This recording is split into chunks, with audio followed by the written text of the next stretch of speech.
아프리카에서 한 5, 6만 년 전쯤에 세 번째 무리는 순다랜드라고 부르는 곳까지 이동을 했고요. 모든 이동은 식량 문제에서 비롯됐다고 저는 보고 있거든요. 많은 사람들이 바다에 가라앉아 있는 서해 평야에서 많이 살고 있었고, 이 네 큰 강 유역에 살고 있던 사람들이 기후가 변화할 때마다 막 움직이면서 섞였거든요. 그런 사람들이 섞여가지고 지금의 한국인이 형성이 됐는데요. 네, 안녕하십니까. 서울대 지리학과에서 생물지리학과 고기후학을 강의하고 연구하는 박정재라고 합니다. 최근에 제가 한국인의 기원이라는 책을 썼습니다. 아프리카에서 한 5, 6만 년 전쯤에 한 무리의 호모사피엔스가 빠져나와가지고 그 무리가 세 갈래로 나눠져가지고 이동을 했는데요. 첫 번째 무리는 유럽 쪽으로 들어가고요. 두 번째 무리는 카스피해 옆으로 해가지고 중앙아시아 쪽으로 이동을 했고, 세 번째 무리는 동쪽으로 이동을 해서 인도 쪽으로 갔다가 주로 해안을 통해서 동쪽으로 쭉 이동을 해서 지금 우리가 학자들이 순다랜드라고 부르는 곳까지 호모사피엔스가 이동을 했고요. 그 순다랜드라고 하는 곳은 지금은 이제 인도네시아하고 말레이 반도 이렇게 그쪽 지역이 빙하기 때는 온도가 낮아가지고 해수면이 낮았거든요. 다 연결되어 있었습니다. 아주 큰 대륙의 형태로 있었는데 그 대륙을 이제 순다랜드라고 부르고요. 그 순다랜드에 도착한 호모사피엔스가 한 무리는 뉴기니아하고 호주 쪽으로 이동을 했고요. 그 뉴기니아하고 호주도 붙어 있어서 대륙을 이제 사울랜드라고 불렀는데요. 그쪽으로 이동한 집단이 하나 있고, 그 다음에 반대로 아시아 쪽으로 북쪽으로 이동한 또 호모사피엔스 무리가 있었습니다. 그 호모사피엔스 무리가 사실 호모사피엔스가 아프리카에서 출발해가지고 전 세계로 퍼져나왔기 때문에 아프리카 동부의 사바나 초지에 적응해서 살던 동물이었거든요. 호모사피엔스가 초지를 주로 이제 쫓아다녔습니다. 순달랜드에도 아주 넓은 사바나 지역이 있었고, 사바나 지역에서 수렵 채집을 하다가 일군의 무리가 남쪽으로 내려오고 또 북쪽으로 이동했는데, 북쪽으로 이동한 사람들이 지금의 동아시아인을 형성했다고 볼 수가 있는데, 동쪽으로 이동한 사람들 가운데 원래 순달랜드에는 긴 풀이 자라는 사바나 식생지대가 있었지만, 거기서 이제 좀 북쪽으로 올라가면 이제 스텝 지역이 나타나는데, 스텝은 이제 짧은 풀이 자라는 그런 지역입니다. 그런 스텝 지역에서 수렵 채집을 한 것이죠. 근데 당시에 또 서해가 해수면이 낮아가지고 다 육지로 드러나 있었기 때문에 굉장히 넓은 스텝 지역이 조성되어 있었습니다. 그래서 많은 사람들이 그 지금 바다에 가라앉아 있는 서해 평야에서 사람들이 많이 살고 있었고, 또 이제 더 북쪽으로 올라간 사람들은 만주나 연해주 쪽에 또 모여서 사람들이 살고 있었는데, 한반도는 산지로 지금 거의 대부분 이루어져 있잖아요. 70%가 산지고, 더구나 당시에는 해수면이 한참 낮았기 때문에 100m 이상 낮았기 때문에 한반도 지역은 아주 높은 산지였기 때문에 평지에서 수렵 채집하면서 살아가는 수렵 채집민들이 이렇게 선호하는 곳은 아니어서 인구 밀도가 높진 않았고, 주로 이제 서해 평야하고 만주 연해주 그 옆쪽에 넓은 평야지대 이런 쪽에 이제 사람들이 모여 살았는데, 25,000년 전부터 18,000년 전 사이가 굉장히 추웠어요. 마지막 빙기 최성기라고 부르는 아주 추웠던 시기에 만주 연해주 쪽에 있던 수렵 채집민들이 추위를 피해서 남쪽으로 내려오는데, 주로 이제 서해 평야 쪽을 목적지로 해서 내려왔지만 그 중에 일부가 이제 한반도까지 들어와서 당시 이제 25,000년 전부터 18,000년 전 사이에 한반도에 사람들이 늘어나기 시작하는데, 그 사람들이 한반도에 살았던 수렵 채집민들의 원형이다 보고 있습니다. 그때 이제 한반도 쪽으로 본격적으로 사람들이 들어왔다라고 봅니다. 아무래도 모든 이동은 식량 문제에서 비롯됐다고 저는 보고 있거든요. 특히 수렵 채집민들은 거의 100% 식량이 부족해서 식량을 확보하기 위해서 움직였을 가능성이 굉장히 높다, 그렇게 봅니다. 그래서 호모사피엔스도 그랬을 가능성이 큰데, 일단은 기본적으로 수렵 채집민들이니까 동물들을 쫓아서 움직이는 경우가 대부분이었거든요. 5, 6만 년 전쯤에 기후가 조금 온난해졌어요. 온난수변해지면서 사하라 사막의 면적이 줄어들고, 그 다음에 사하라 사막 밑에 있는 스텝 초원지대의 면적이 늘어나면서 그 아프리카에서 중동 지역으로 빠져나갈 수 있는 뭔가 통로가 생겼습니다. 아무래도 사막을 이렇게 걸어서 움직이는 것보다는 초원지대를 걸어서 움직이는 게 훨씬 더 나았겠죠. 여러 가지 뭐 식량도 얻을 수 있고 그러니까요. 그러니까 이동 통로가 형성이 되면서 처음에는 이제 동물들이 이동을 했을 것이고, 그 동물을 쫓아서 사람들이 밖으로 빠져나갔을 것이다, 그렇게 생각을 합니다. 몽골 계통이라는 게 과거에 이제 우리가 황인종, 몽골로이드 뭐 이런 말을 많이 썼는데, 백인종은 코카서스 인종이라고 그러고 황인종은 몽골 인종 뭐 이렇게 불렀죠. 그래서 몽골 계통이라는 말도 그런 차원에서 보면은 우리나라 사람들도 황인종에 포함이 되니까 당연히 이제 몽골 계통이라고 사람들이 얘기했던 건데, 지금은 이제 그런 식으로 정의를 내리진 않고요. 사실은 황인종에 다 포함이 되지만 몽골인하고 한국인하고는 좀 유전적인 거리가 있습니다. 한국인하고 특히 가까운 집단은 이제 당연히 일본인하고 한반도 바로 위쪽에 만주족이 살았던 사람들, 만주족, 일본 사람들, 한국 사람들이 되게 비슷하고 거기에 비하면 몽골 사람들은 티벳 사람들하고 특히 비슷하고요. 상대적으로 보자는 거죠. 유럽 사람들하고 비교했을 때는 몽골 사람하고 한국 사람 비슷하지만 동아시아 내에서 보면은 몽골 사람들보다는 한국 사람들은 만주족이나 일본 사람들하고 훨씬 더 비슷합니다. 유전적으로 봤을 때. 네, 그런 이유도 있고 그 다음에 기본적으로 우리나라 사람들이 아무래도 몽골이나 돌골, 흉노 이런 북방 유목민족들에 대해서 좋게 평가를 했었거든요. 왜냐하면 중국이란 나라가 굉장히 강대국이고 한반도의 나라들은 아무래도 중국의 왕조에게 눌려서 살았기 때문에 계속 조공을 바치고 뭐 4대의 예를 갖추면서 살았지만 중국에 대한 감정이 이렇게 좋지만은 않았겠죠. 근데 중국과 맞붙을 정도로 강력함을 풍겼던 그런 나라들이 이쪽에 유목민족 국가들이거든요. 뭐 흉노, 돌골, 위구르, 몽골 다양한 유목민족들이 있었는데 그 유목민족들이 중국과 비교했을 때 국력에서 전혀 밀리지 않았으니까 한국 사람들 입장에서 봤을 때는 유목민족 국가들에 대한 관심도 많았고 또 이 유목민족들이 엄청난 정복 국가 이미지를 갖고 있어서 이 한반도라는 작은 땅에 모여 살고 있는 한국 사람들 입장에서는 부러운 그런 것도 있고 선호하는 그런 마음이 생겼을 가능성이 있을 것 같습니다. 자연스러운 모습인 것 같아요. 현대인의 유전자, DNA 분석을 해보면은 유전적으로 얼마나 가깝고 얼마나 먼지를 알 수가 있습니다. 과거에는 미토콘드리아나 Y 염색체 같이 성영색체만 갖고 이제 분석을 하다 보니까 정보 측면에서 한계가 있었는데 최근에는 모든 상록 염색체, 모든 유전자를 다 분석을 해가지고 전장 유전체 분석이라고 하는데 분석을 해서 결과가 아주 풍부하게 나오기 때문에 정보가 어떤 집단이 서로 가깝고 어떤 집단이 서로 멀고 이런 것들이 나오거든요. 근데 그거는 이제 현대인들만 갖고 얘기하는 거기 때문에 그 현대인이라는 사람들이 그 지역에서 계속 살았던 사람들이 아니고 계속 이동을 해가지고 막 섞였잖아요. 그래서 과거에는 한반도에 어떤 사람들이 살았고 과거에 일본에 어떤 사람들이 살았고 과거에 중국에는 어떤 사람들이 살았고 이런 걸 알려면 또 그 당시에 살았던 사람들의 인고를 발굴을 해가지고 거기에 포함되어 있는 DNA 분석을 해야 더 정확하게 뭐 어떻게 각 지역의 집단이 기원을 했는지를 밝혀낼 수가 있습니다. 현대인의 유전체 분석을 해보면은 90% 정도 이제 비슷하고요. 현대 일본인의 유전자의 한 10% 정도는 원래 일본에 살고 있었던 수렵체진민, 조몬 수렵체진민이라고 하는 사람들로부터 온 유전자들이거든요. 네, 한반도에는 없었던 그런 남해안은 좀 있었던 것 같습니다만 한반도에는 거의 없었던 조몬 수렵체진민의 유전자가 현대 일본인의 몸에 그대로 한 10%가량 남아있기 때문에 그 차이로 해서 일본인과 한국인의 차이가 있는 거지 기본적으로 일본인의 그 유전체의 90%를 차지하고 있는 유전자는 다 한반도에서 건너왔기 때문에 거의 똑같다고 봐도 무방합니다. 그래서 한국인하고 일본인은 굉장히 비슷하다고 봐야죠. 한국인의 형성 과정을 설명을 드리면은 25,000년 전에서 18,000년 사이에 추워져 가지고 만주 연해주 쪽에 있던 사람들이 그 추위를 피해서 남쪽으로 내려오다가 이제 한반도에 들어왔다. 그래서 수렵체진민들이 이제 한반도에 상대적으로 많이 살게 됐다라고 말씀드렸는데 18,000년 전 이후로 다시 기후가 변해가지고 온난수변해집니다. 온난수변해지고 해수면은 막 올라가고 서해평야가 다시 이제 바다에 잠기게 되고 원래 서해평야에 있던 스텝 초지들이 북쪽으로 올라가요. 그리고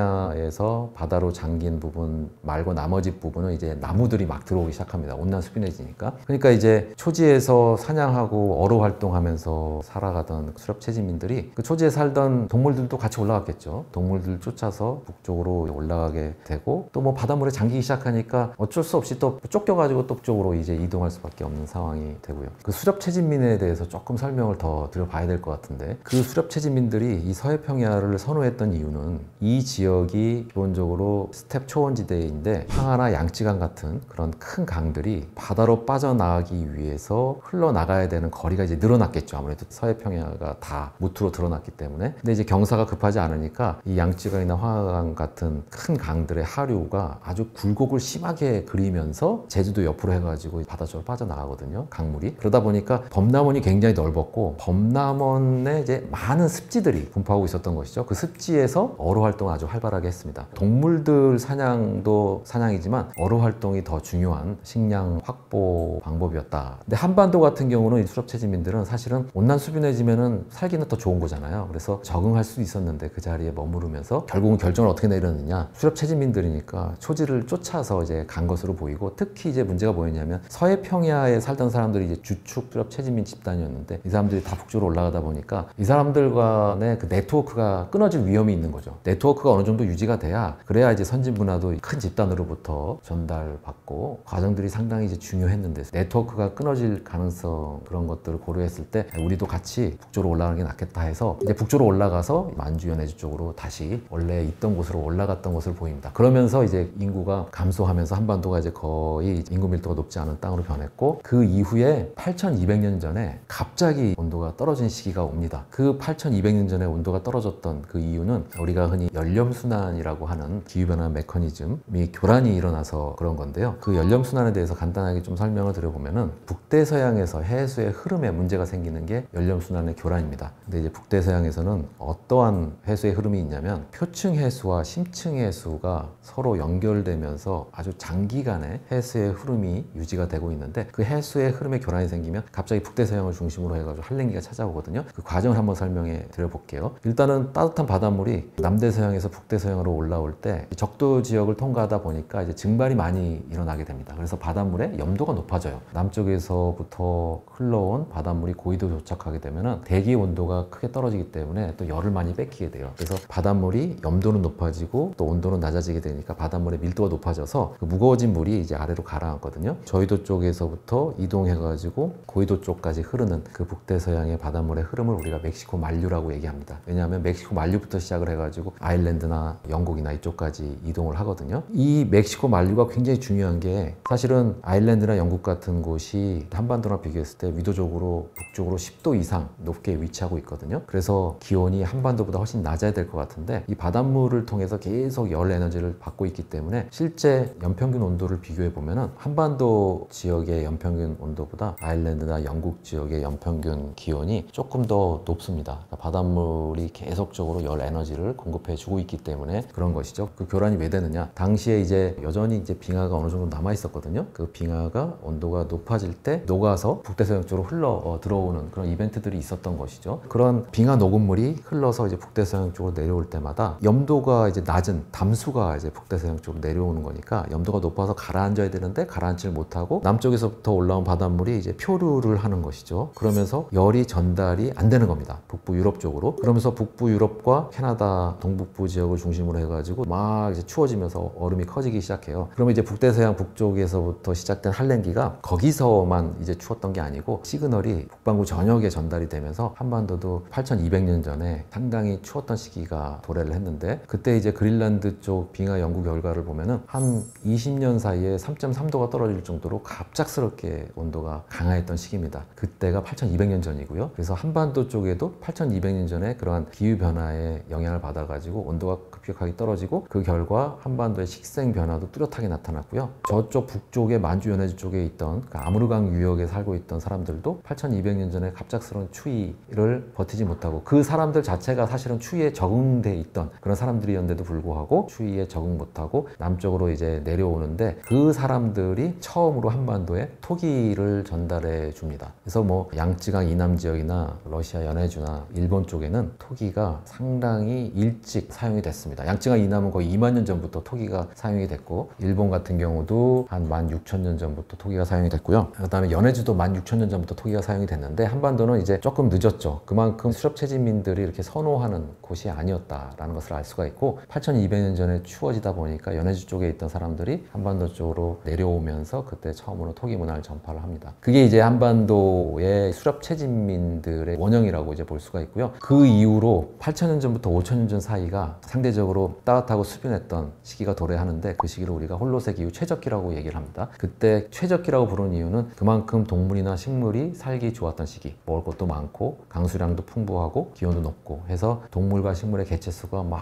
늘어났던 그런 시기입니다. 그러니까 수렵채진민들도 먹을 게 많으니까 인구가 조금씩 늘어났고 또 동시에 북쪽에서 또 기장 농경도 전파가 돼가지고요. 사람의 인구가 이제 수렵채진민은 사실 인구가 이제 급증하거나 이런 경우는 거의 없으니까 조금씩 늘기 시작하는데 한 4,800년 전에 갑작스럽게 이제 추워지기 시작해요. 홀로세 기후 최적기라는 이 좋은 시기가 끝난 거죠. 4,800년 전부터 기후가 조금 한랭 건조해지는데 4,800년 전 이후로 500년 주기로 한랭했던 시기들이 이제 도래하게 되는데 그 한랭했던 시기가 올 때마다 북쪽, 특히 요동 요소 쪽에 있던 사람들이 그 추위를 극복하기 위해서 남쪽으로 내려오는데 주로 이제 목적지는 황하 유역 쪽이었겠죠. 근데 황하 유역은 아무래도 인구 밀도가 높고 농민들 간에도 이제 경쟁 같은 게 있었을 테니까 황하 쪽으로 이제 내려오다가 일부가 이제 인구 밀도가 낮았던 한반도 쪽으로 내려왔을 것이다. 4,800년 전, 4,300년 전, 3,800년 전, 3,200년 전 이런 식으로 대략 500년 간격으로 요동 요소 쪽에 있던 사람들이 이제 한반도 쪽으로 내려왔고 그런 사람들이 섞여가지고 지금의 한국인이 형성이 됐는데요. 요동 요소 쪽에 있던 사람들이 어떤 사람들이었냐 하면은 중국의 양쯔강 유역에 살았던 농민들, 그 다음에 황하 쪽에 살고 있었던 농민들,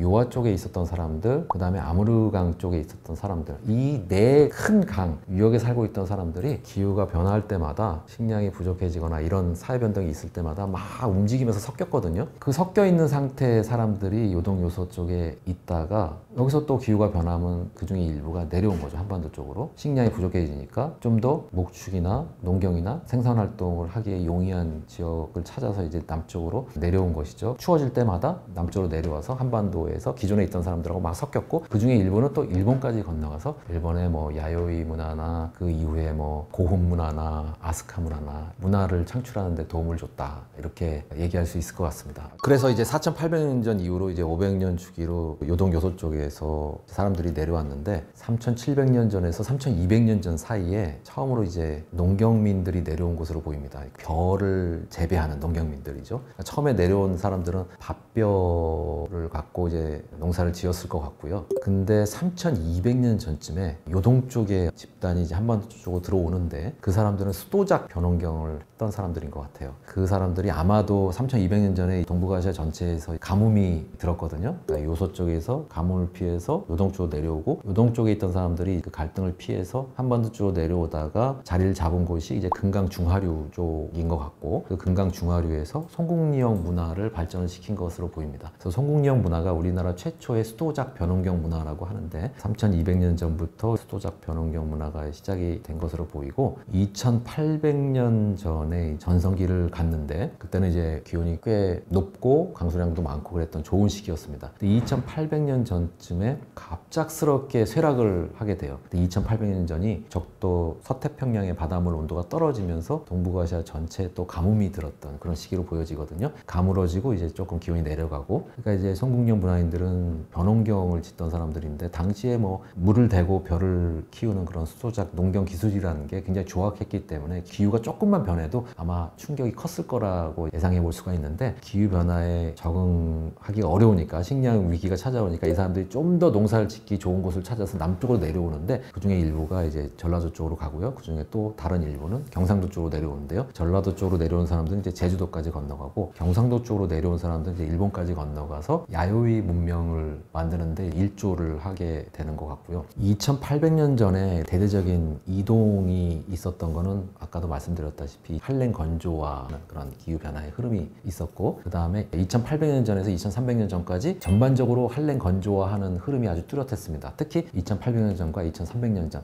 2,300년 전이 되면은 송국리형 문화, 농경 문화가 아주 사라질 정도로 쇠락을 하게 되고요. 한반도 쪽에 있던 변환경민들이 많은 사람들이 이제 일본으로 건너갔기 때문에 한반도는 이제 인구 밀도가 많이 떨어져 있던 상태에서 또 요동 요소 쪽에 있던 사람들이 내려오게 되는데 이제 추워지니까 그때 내려왔던 사람들은 뭔가 농경의 비중이 조금 낮은 사람들이었다. 그러니까 이제 송국령 문화인들은 농경의 비중이 굉장히 높은 사람들이었다면 그 이후에 농경과 목축과 수렵과 이런 다양한 식량 확보 방식을 추구했던 사람들, 그러니까 우리가 흔히 복합경제 집단이라고 얘기할 수 있을 것 같은데 그런 사람들이 이제 한반도 쪽으로 내려오거든요. 우리가 이 사람들을 점토 대토기 문화인 집단이라고 얘기합니다. 이제 점토 대토기라고 하는 거는 우리가 덧띠토기라고도 얘기하는데 동그란 입구에 띠를 하나 더 둘러가지고 토기를 만들었다고 해서 점토 대토기라고 표현을 하는데 점토 대토기 문화인들이 2,800년 전에서 2,300년 전에 한반도 북부를 통해 가지고 내려온 쪽으로 오는데 이 사람들은 이제 농경, 수렵, 목축 이런 것들을 다 중요하게 생각했던 사람들. 그 전에 이제 한반도에 살았던 사람들은 아무래도 농경이 더 비중이 컸던 사람들. 이 사람들은 한반도에 있다가 추위를 피해서 일본으로 건너갔고요. 일본에서 이제 야요이 문명을 창출을 했고 그 일본에 건너간 사람들, 성공리역 문화인의 이제 후손들이라고 할 수 있는 사람들이 원시 일본어를 썼던 사람들인 것 같아요. 기본적으로. 그 다음에 이후에 이제 2800년 전에서 2300년 전에 한반도 북부를 통해서 들어왔던 사람들이 원시 한국어를 썼던 사람들인 것 같고요. 물론 이거는 아직까지 데이터가 부족하기 때문에 좀 더 시간을 두고 자료가 모여야 확실하게 말씀을 드릴 수 있을 것 같은데 기본적으로 한반도에 있던 농경민들이 이제 원시 일본어를 쓰던 사람들이 일본으로 건너가서 이제 병원경 문화를 퍼뜨렸고요. 그다음에 요동요소 쪽에서 원시 한국어를 쓰던 사람들이 이후에 이제 한반도로 진입을 했다. 근데 이제 문제가 뭐냐면 우리가 일본어랑 한국어를 비교를 해보면 많이 다릅니다. 왜냐하면 그 이유가 사실 불분명하긴 한데 우리가 일본인과 한국인의 유전적인 차이가 별로 안 난다는 점, 그리고 또 일본인과 한국인이 갈라진 게 길게 잡아야 2800년 전부터 이제 갈라지기 시작했으니까 사실은 유전적인 거리가 그게 크지 않거든요. 근데 그런 것을 고려했을 때 언어의 차이는 매우 크다. 우리가 이제 유럽을 비교해 봤을 때 포르투갈, 이탈리아, 스페인 이쪽에 사는 사람들이 쓰는 언어 배우지 않아도 다 이해가 가능합니다. 그러니까 리스닝이 된다는 얘기죠. 근데 우리나라하고 일본 사람들은 서로 상대방의 언어를 배우지 않으면 알아들을 수가 없죠. 근데 스페인어를 쓰는 사람들, 포르투갈어를 쓰는 사람들, 이탈리아어를 쓰는 사람들은 공부를 안 해도 그냥 알아들어요. 물론 100% 알아듣지 못하겠지만 상당 부분 많이 알아듣습니다. 근데 이제 그런 거 감안했을 때 우리 한반도에 사는 한국인들과 일본인들 간의 의사소통이 이제 자기들이 쓰는 언어로 어렵다라는 것이 조금 이해하기 어려운 것이죠. 왜냐하면 원시 일본어나 원시 한국어나 다 요동요소 쪽에서 기원했다고 한다면 사실 뿌리가 비슷해야 될 것 같은데 일본어랑 한국어는 고리버라고 해가지고 우리 과거에 이제 알타이어족으로 묵혔지만 지금은 이제 알타이어족에서 빠져가지고 고리버로 분류가 되거든요. 그러니까 일본어랑 한국어랑 많이 다르다는 얘기죠. 근데 일본어랑 한국어가 다 요동요소 쪽에서 기원했다고 한다면은 이거 어떻게 설명해야 되나? 이게 상당히 어려운 문제입니다. 근데 저는 이제 아까도 말씀드렸다시피 원시 일본어를 쓰던 사람들은 농경이 주가 되는 그런 문화 집단이었고 원시 한국어를 쓰던 사람들은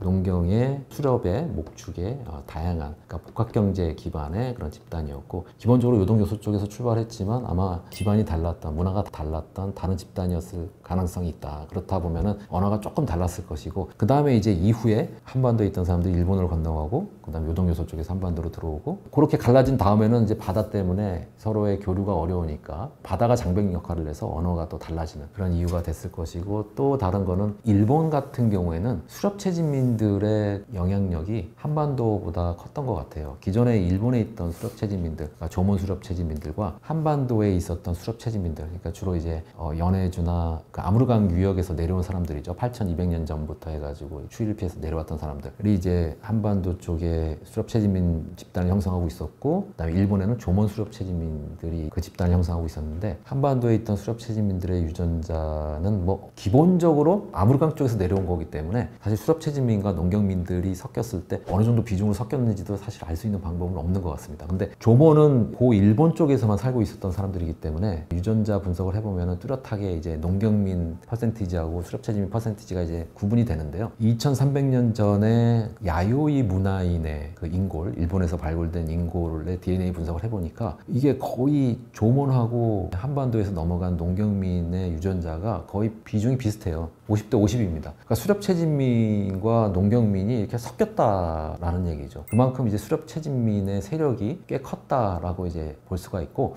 이게 그 조몬 수렵체진민의 유전자 비중이 10%로 줄어드는 때는 삼국시대 때, 삼국시대 초기에 또 많은 한반도 사람들이 이제 일본을 건너가는데 그때 희석이 돼가지고 조몬 수렵체진민의 퍼센티지가 10%로 줄어드는 것이지 그 전에 야요이 문명 때는 조몬 수렵체진민의 유전자 비율이 굉장히 높았습니다. 그것만 봐도 수렵체진민의 세력이 꽤 있었다라고 이제 우리가 추정을 해볼 수가 있다. 그런 측면에서 본다면은 요동요소 쪽에서 출발해가지고 일본으로 건너가는 원시 일본어가 조몬어에 당시 수렵체진민들이 쓰던 조몬어의 영향을 받았을 가능성이 높다라고 본다면은 그러니까 세 가지 이유가 되겠죠. 조몬어의 영향, 원래 같은 요동요소에서 출발했지만 문화가 달랐던 점, 그 다음에 바다가 가로막혀 있어가지고 일본어, 한국어의 격차가 빠르게 나타났다. 그런 세 가지 이유 때문에 지금 한국어와 일본어가 많이 달라졌다라고 이제 볼 수 있을 것 같습니다.